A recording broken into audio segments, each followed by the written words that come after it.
Let's bake orange and spice shortbread.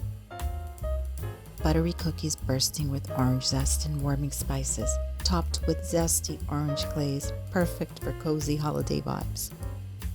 Now for the fun part. We'll mix room temperature butter, orange zest,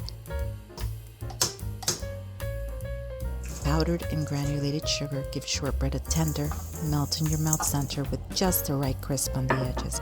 Salt and cardamom, my secret spice that reminds me of cozy winter days. Now I don't add the salt to the flour, it dissolves so much better in the butter mix. I added the flour, don't overmix, it's the enemy of tender shortbread. Shape the dough into a log, it doesn't have to be perfect, just even enough for nice clean slices. Roll it and chill for about 30 minutes. My kitchen is smelling like the holidays.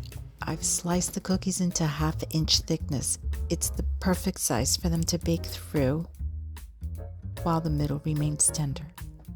Bake them at 350 for about 18 minutes or until the bottoms are lightly golden and the top pale. Shortbread perfection. Now for the zesty glaze, I'm sifting powdered sugar to remove any lumps. Adding the zest of an orange,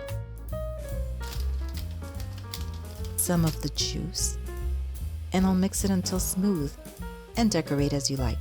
I'm Marty, thanks for being here at Marty's Herbie Kitchen. This is part of my holiday shortbread series, so check out the others when you have a minute.